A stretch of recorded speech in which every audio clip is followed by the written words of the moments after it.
मुसलमान जिस दिन चाहेगा पीएम बन जाएगा। मुसलमान इस देश को छोड़ कर नहीं जाने वाला है, वो यहीं रहेगा, यहीं मरेगा, यहीं जिएगा, चाहे हालात जैसे भी बन जाए। तो जब हम चीफ मिनिस्टर नहीं बना पा रहे हैं तो प्राइम मिनिस्टर बनाने की बात तो बहुत दूर की है। कि उत्तर प्रदेश के मुसलमान आखिर सोच क्या रहे हैं, उन पर सबकी निगाहें। 20% करीब मुसलमान हैं उत्तर प्रदेश में, लेकिन अगर आप उनके नेतृत्व की बात करिए तो बहुत कम हो जाती है। और जो आने वाली सरकार उससे क्या उम्मीदें हैं, वो कौन सी बात है जिससे मुसलमान बीजेपी से छिटक जाते हैं और दूसरी पार्टी करीब आ जाते हैं। तो तमाम लोग हम मौजूद हैं, उनसे हम बात करेंगे और समझने की कोशिश करेंगे कि मुसलमान इस चुनाव क्या सोचें। मुर्तज़ा साहब मौजूद हैं हमारे साथ। मुर्तज़ा साहब, पहला सवाल तो यही बनता है कि आपको बीजेपी से दिक्कत है या बीजेपी के नेताओं से? देखिए, बीजेपी से तो दिक्कत नहीं हो सकती, क्योंकि तो एक नाम है भारतीय जनता पार्टी। बीजेपी में भी बहुत से ऐसे लीडर हैं जो बहुत अच्छे काम भी करते हैं। बीजेपी में ऐसे लोग की एक बड़ी जमात है जो देश के माहौल को, हिंदू मुस्लिम एकता को, जो जो शांति के माहौल को ख़राब करने की कोशिश करती है। मुसलमान हमेशा उसके खिलाफ है। मुसलमान हमेशा एक ही बात पर वोट डालता है कि किसी तरह इस मुल्क में शांति बनी रहे। मौजूदा जो हालात जो पिछले कई 10 साल से आप देख रहे हैं, और मुसलमानों का जो भी व्यू रहा है और जिस मुद्दे पर वोट डालते हैं, वो सिर्फ वो ये सोच के वोट डालते हैं कि हालात हिंदू मुसलमान के जो बिगड़े हुए हैं, मंदिर और मस्जिद की जो लड़ाइयाँ जो चल रही हैं, जो नए नए मंदिर निकल रहे हैं मस्जिदों के अंदर से, ये ऐसे तमाम ऐसे वाक़ियाँ हैं। जैसे मदरसों के सिलसिले में उनके जो बयानात होते हैं, मस्जिदों के सिलसिले में, रामनवमी में आप देखेंगे मस्जिदों के सामने नारेबाजी करना, और तमाम उनके अच्छे बड़े लीडरों की मैं बात कर रहा हूँ, छुटभैया लीडरों की भी बात नहीं कर रहा हूँ।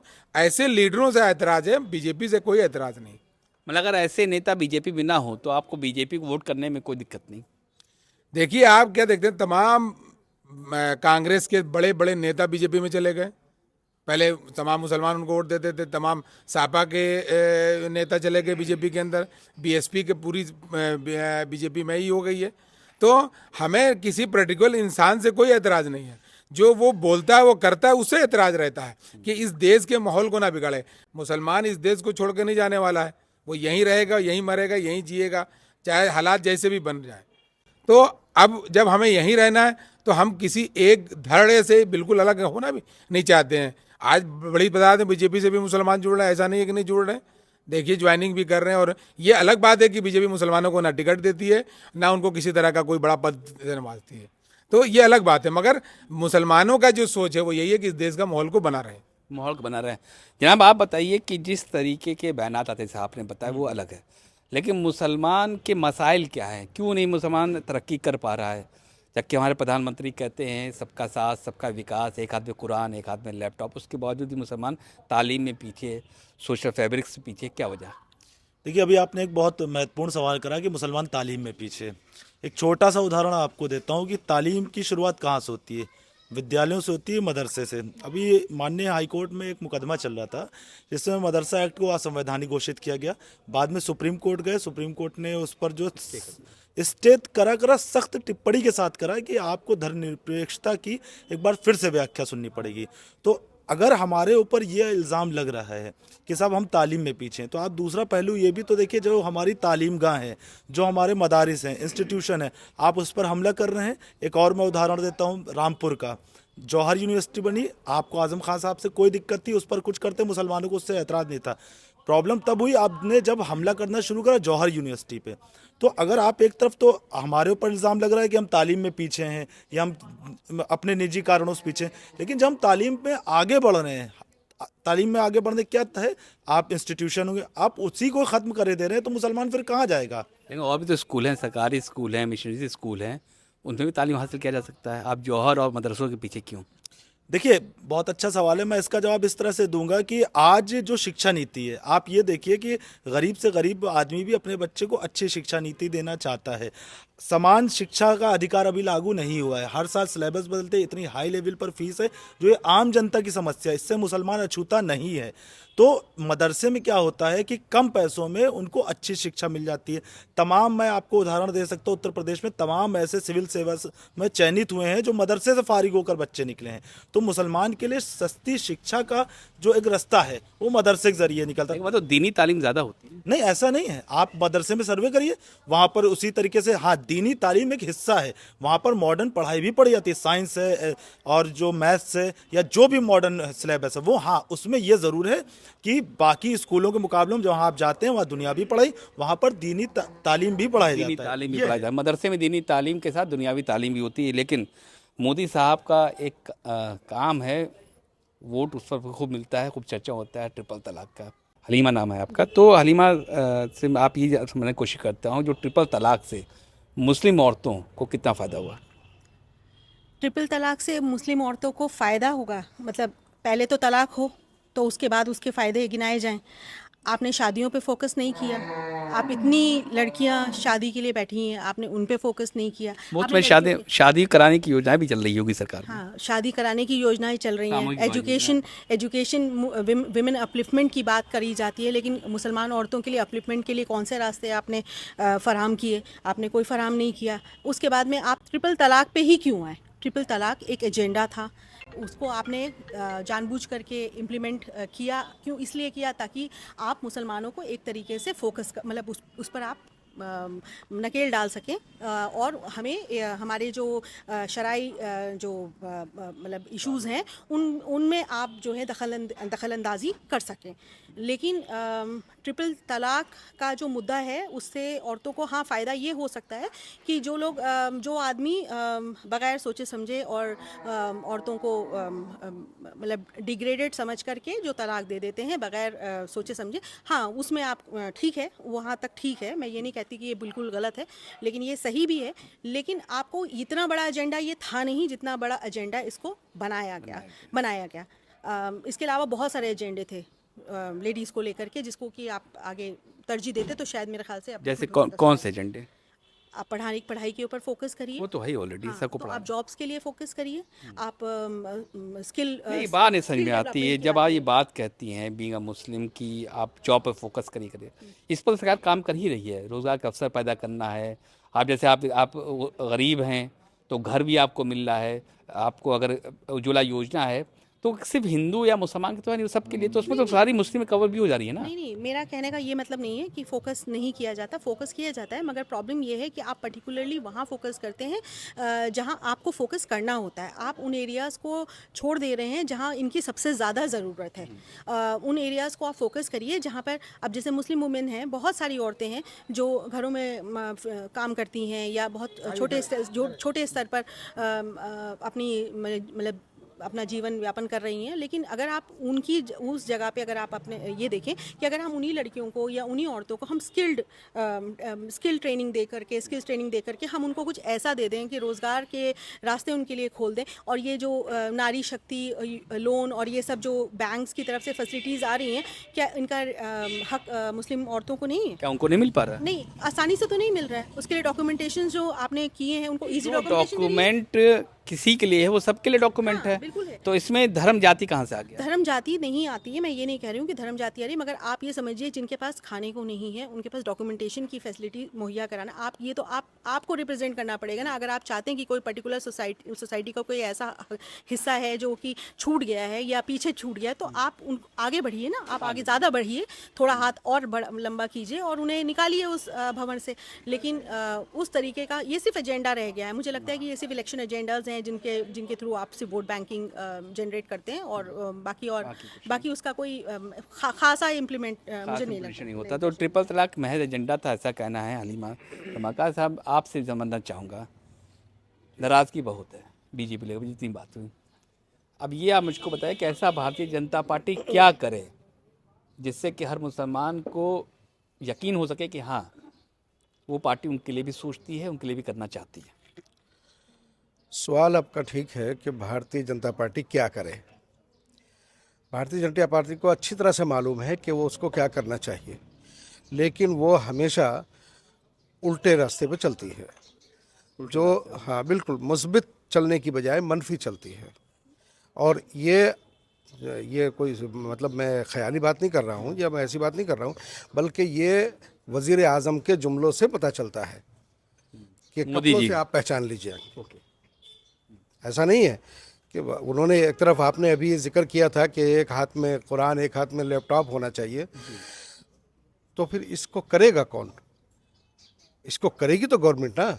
गवर्नमेंट को ही करना है ये काम, कि गवर्नमेंट आए, ज़मीनी लेवल पर काम करे। वो ज़मीनी लेवल पर काम करने की बजाय सिर्फ जुमलेबाजी करते हैं असल में। जो गरीब मुसलमान हैं उनको घर भी मिल रहा है, उनको मुफ्त सिलेंडर भी मिल रहा है, उज्ज्वला योजना, जो भी गरीबों के लिए योजना है वो सबका फ़ायदा मुसलमान उठा रहा है, गरीब मुसलमान उठा रहा है। तो अपलिफ्टमेंट कहीं ना कहीं से तो हो ही रहा है ना। नहीं, देखिए ये चीज़ ऐसी है कि ये बहुत अहमियत नहीं रखती है। किसी भी कौम की तरक्की के लिए ये चीज़ इतनी अहमियत नहीं रखती कि वो सिलेंडर से फ़ायदा उठा रहा है या घर से फ़ायदा उठा रहा है।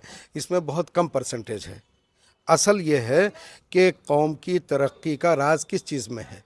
तो कौम की तरक्की एजुकेशन में है या सियासी मैदान में है। तो क्यों नहीं मुसलमान तो उसमें है।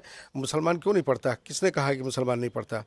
क्या आप देखते नहीं हैं कि शुरू से ही आज तक मुसलमान जो है, आपने देखा होगा आज़ादी के वक्त से लेकर के आज तक अल्हम्दुलिल्लाह मैं समझता हूं कि मुसलमानों से अच्छा पढ़ा लिखा कोई नहीं नज़र आया। आपने देखा कि जिस वक्त आज़ाद हुआ तो सबसे पहले एजुकेशन मिनिस्टर मुसलमान बना यहाँ। मतलब क्या है ये? इसका मतलब ये कि मुसलमान पढ़ा लिखा था पहले भी और पढ़ा लिखा आज भी है। बीच में जो ड्रॉप आउट हुआ है उसकी वजह क्या है? उसकी वजह ये है, उसकी वजह उनका जो माशी क्या कहते हैं उसको, तनज़्ज़ुल है। माशी तनज़्ज़ुल का मतलब उसका जो एक खाना पीना और उसका जो रहना सहना, उसमें जो तनज़्ज़ुल आया है, उसमें जो कारोबारी सिस्टम में उनको जो है ना पीछे किया गया है। मैं आपको इसकी मिसाल देता हूँ। मुरादाबाद में 80 के दहाई की बात है, 80 में जिस वक्त फसाद हुआ है तो उस वक्त मुरादाबाद के तमाम बर्तन पूरी दुनिया में एक्सपोर्ट होते थे। कौन करता था? मुसलमान करता था। वो सारे के सारे, चूँकि उनको कोई ना कोई इल्ज़ाम लगा करके जेलों में डाल दिया और उसके बाद सारा कारोबार उन लोगों ने खींच लिया, उन लोगों ने छीन लिया है जो लोग उससे बहुत दूर थे। और ये प्री प्लान हुआ है, ऐसा नहीं है। तो इसलिए कारोबारी एतबार से उनको पीछे करना ये गवर्नमेंट का काम रहा है। और इसमें चाहे वो कांग्रेस हो चाहे वो बीजेपी हो, इसमें सब बराबर हैं। किसको वोट करेंगे आप? कहेंगे किसको वोट करेंगे? देखिए, ये तो वक्त बताएगा कि किसको वोट करेंगे। मैं आपको कैसे बता दूं कि मैं किसको वोट करने वाला हूं? लिहाजा गवर्नमेंट को चाहिए कि गवर्नमेंट जो बात करती है तो कहनी और कथनी में फ़र्क नहीं होना चाहिए। कथनी और कहनी में फ़र्क नहीं होना चाहिए, बात हो चाहिए। लेकिन मैं आपसे पूछता हूँ मोहतरमा, आप ये मुझको बताइए कि हिजाब, आप पहले इसलिए मैंने जिक्र किया, हिजाब को लेकर बवाल हुआ, कभी मदरसों को लेकर बवाल होता है, कभी शरीयत को लेकर बवाल होता है, कभी कुछ बवाल होता है। तो वजह क्या है? मुसलमान सॉफ्ट टारगेट क्यों बने? देखिए जनाब, जहाँ तक इलेक्शन पीरियड चल रहा है और ये खुसूसी तौर से मुस्लिम्स को लेकर के कॉन्फ्रेंस हो रही है, तो मुसलमान का अगर इतिहास उठा करके देखें, जब से हमने इंडिया में एंट्री ली तब से हम सिर्फ अपने मुल्क की बहबूदियत चाहते हैं, उसकी तरक्की चाहते हैं। और अभी आपने एजुकेशन को लेकर के बात करी, अभी कल परसों में रिज़ल्ट आया है आईटी सेक्टर का, जिसमें 51 बच्चे मुसलमान पास हुए हैं। आईएएस की बात करें। जी, आईएएस की। तो आप ये देख लें कि जब हमारी बादशाहत थी, हम तब भी गैरों को, पहले आप जो लखनऊ की तहजीब है वो हमारे पूरे सियासत में, पूरी बादशाहत में थी और लोग उसमें रह रहे थे। आज जो है, आप भले ही आपने सिलेंडर की बात करी, आपने हमको एक पानी की बोतल फ्री में दे दी और पानी 5 रुपए लीटर कर दिया। तो अजीज़ आप ये बताइए कि बोतल तो फ्री की है, लेकिन पानी लेने के लिए जो मेरी सबसे ज़रूरी चीज़ है उसके लिए मुझे 5 रुपए रोज़ कहाँ से मिलेंगे? और एक आदमी को एक दिन में कम से कम 3 लीटर 4 लीटर पानी पीना ज़रूरी है। ये आप मुझे बताइए कि इन 10 सालों में मुसलमानों के लिए मोदी गवर्नमेंट ने क्या किया? अच्छा किया, बुरा किया, एवरेज किया? आप सिर्फ मुसलमानों की बात मत करें, मुल्क के लिए मोदी जी ने क्या किया है। जो रेसलर लड़कियां इतनी बुरी तरीके से दिल्ली में जिनके साथ तमाशाबाजी हुई, उनकी कोई ज़ात नहीं थी, वो हिंदुस्तानी थीं।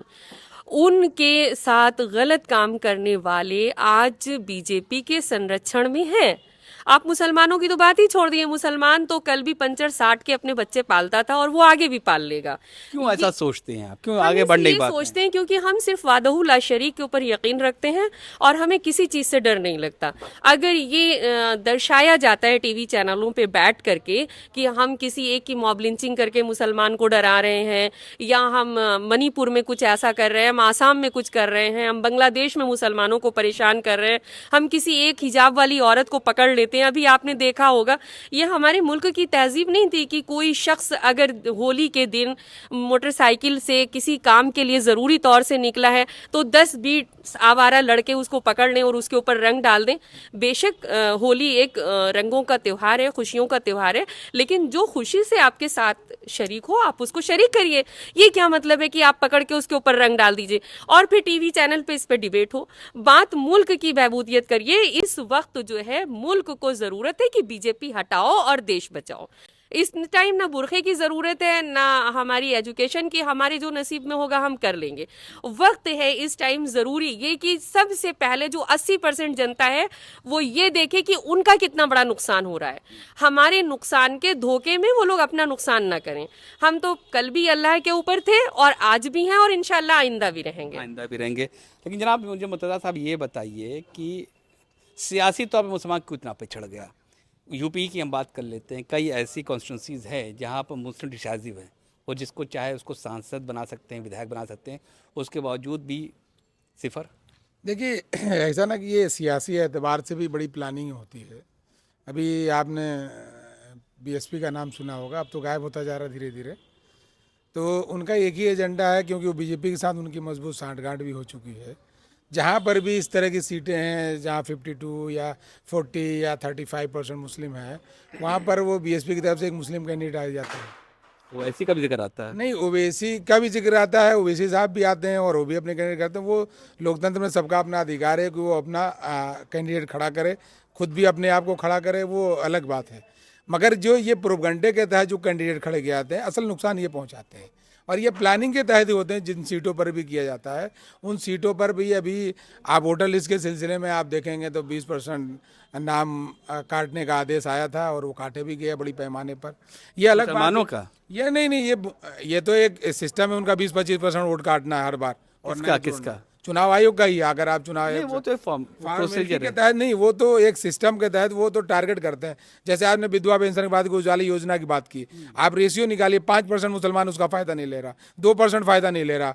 उसका फायदा दूसरे अल्पसंख्यक में तमाम कॉस्ट आते हैं, ईसाई भी आता है, जैनिस्ट भी आता है, बौद्धिस्ट भी आता है और मुसलमान भी आता है, सिख भी आता है। मगर अगर रेशियो निकालेंगे 1% मुसलमान उसका फायदा नहीं, क्यों नहीं लेता? क्योंकि जो सक्षम मुसलमान है वो जाता नहीं है और जो सक्षम नहीं है वो रिक्शा एक दिन नहीं चलाएगा तो उसके घर का चूल्हा नहीं जलेगा।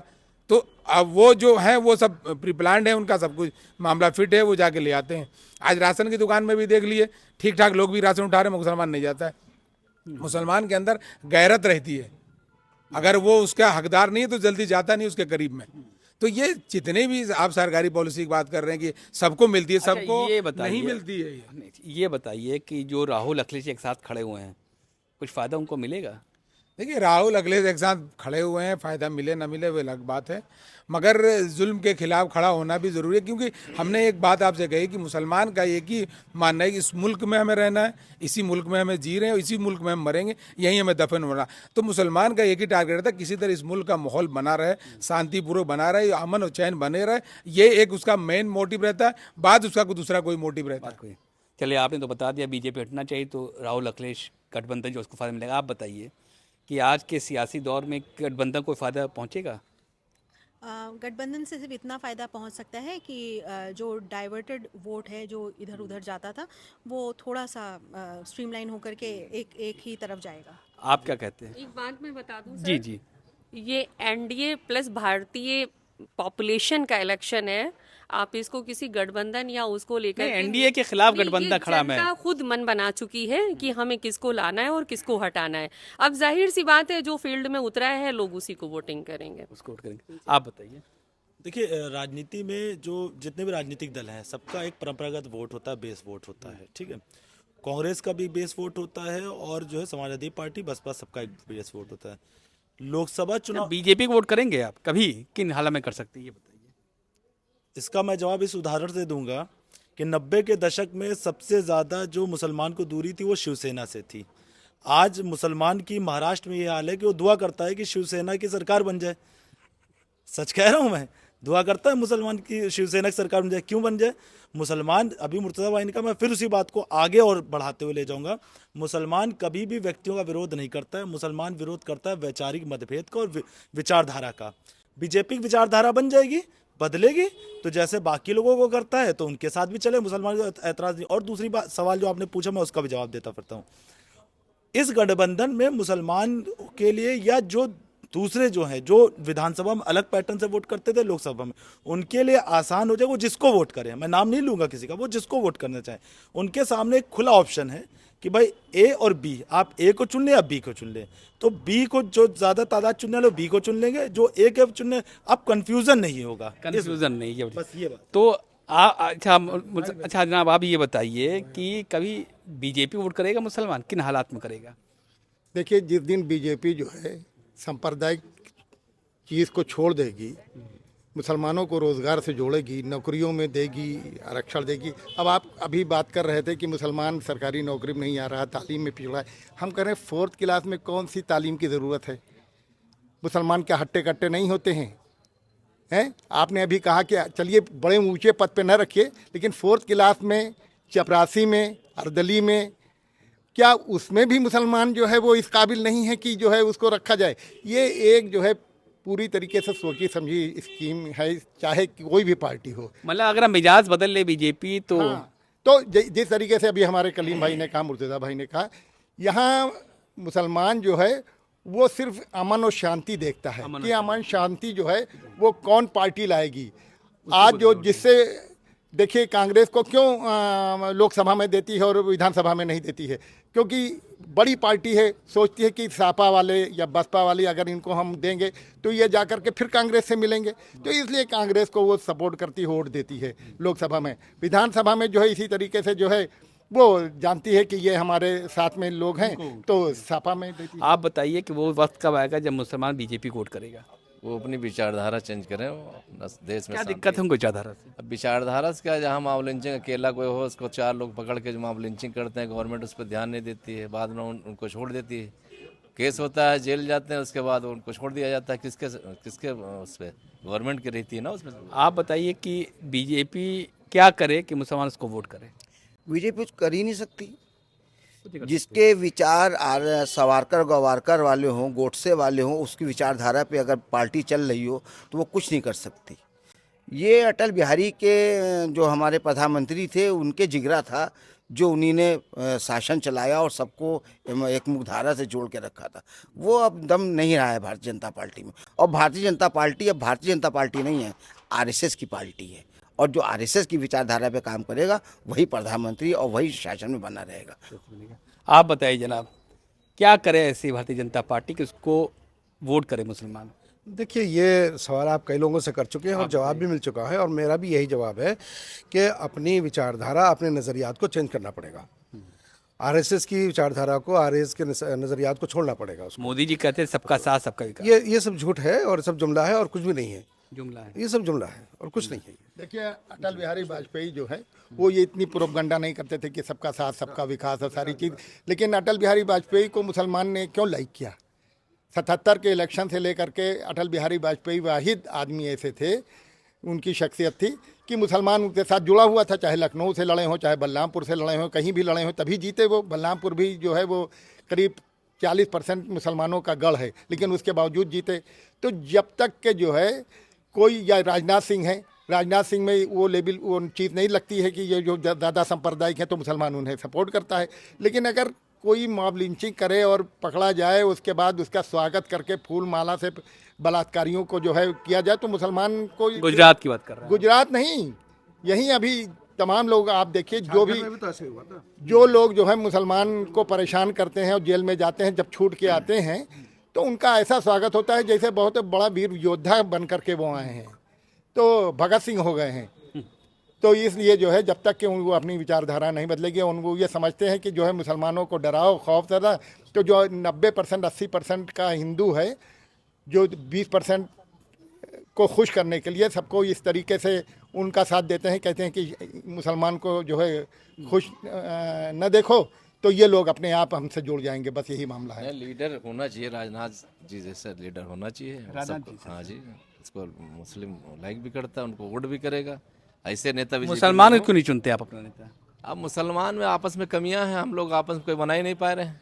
नहीं, उसकी वजह यह है कि आज़ादी के बाद से जब इस मुल्क आज़ाद हुआ तो हमने सबसे ज़्यादा सेकुलर का हमने हिस्सा बने हैं।